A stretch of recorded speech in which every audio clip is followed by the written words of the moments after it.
ഹോർമുസിനെ മോചിപ്പിക്കാൻ ഒടുവിൽ റഷ്യ രംഗത്തിറങ്ങുകയാണ്. സംയുക്തമായിരിക്കുന്ന സൈനിക ഓപ്പറേഷന് വേണ്ടിയിട്ട് ഇറാനും റഷ്യയും ഏറെക്കുറെ ധാരണയായിരിക്കുന്നു എന്ന റിപ്പോർട്ടാണ് പുറത്തു വരുന്നത്.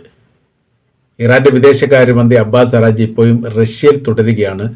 സമാധാനപരമായിരിക്കുന്ന ആവശ്യത്തിനപ്പുറം സ്വതന്ത്രമായ രീതിയിലുള്ള ജീവിക്കാനുള്ള അവകാശത്തിന് വേണ്ടി സഹായം തേടിയിട്ടുണ്ട് എന്ന റിപ്പോർട്ടും പുറത്തു വരുന്നു. അതിലേറ്റവും കൂടുതൽ പ്രശ്നങ്ങൾ ഇപ്പോൾ യുദ്ധം എന്ന് പറയുന്ന സംവിധാനമൊന്നുമില്ല, എന്നാൽ മാനസികപരമായിരിക്കുന്ന യുദ്ധം നടക്കുന്നുണ്ട്. അത് മുമ്പ് സോവിയറ്റ് യൂണിയനും അമേരിക്കയും തമ്മിൽ നടത്തിയ ശീതസമരത്തിന് സമാനമായിരിക്കുന്ന സാഹചര്യമാണ്. അത് വെടിവെപ്പുണ്ടോ ഇല്ല, ബോംബിടുന്നുണ്ടോ ഇല്ല, ആളുകൾ മരിക്കുന്നുണ്ടോ ഇല്ല, എന്നാലോ കപ്പലുകൾ അങ്ങോട്ട് പോകാൻ വേണ്ടി പറ്റുമോ ഇല്ല, ഇങ്ങോട്ട് വരാൻ വേണ്ടി പറ്റുമോ ഇല്ല, എന്തെങ്കിലും ഈ പെട്രോളിയം കയറ്റാൻ പറ്റുമോ ഇല്ല, ഇറക്കാൻ പറ്റുമോ, ആ രീതിയിലുള്ള സംവിധാന കാര്യത്തിലേക്കാണ് യഥാർത്ഥത്തിൽ ഇപ്പോൾ മാറിയിരിക്കുന്നത്. അതിന് മാറ്റങ്ങൾ വരണം. തങ്ങളുടെ ഹോർമുസ് കടലിൻ്റെ അതിർത്തി കടന്നുകൊണ്ട് അറേബ്യൻ കടലിലേക്ക് പ്രവേശിക്കുന്ന സമയത്ത് തങ്ങളുടെ കപ്പലിനെ തടഞ്ഞു വെക്കുന്ന പ്രവർത്തനത്തിൽ നിന്ന് അമേരിക്ക മാറണം.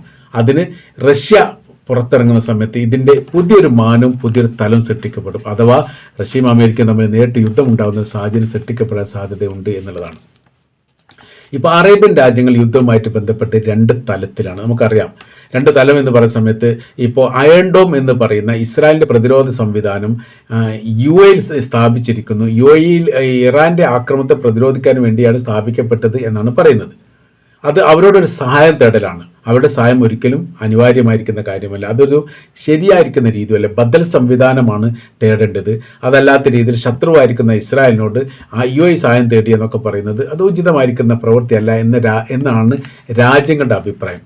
ഇങ്ങനൊരു വിഷയം ഉണ്ടായ സമയത്ത് തന്നെ വളരെ പെട്ടെന്ന് തന്നെ UAE OPEC എന്ന് പറയുന്ന അവരുടെ കൂട്ടായ്മ, പെട്രോളിയം കൂട്ടായ്മയിൽ നിന്ന് രാജിവെച്ചതോടുകൂടി സൗദി അറേബ്യ അടിയന്തരമായിരിക്കുന്ന ഉച്ചകോടി വിളിച്ചു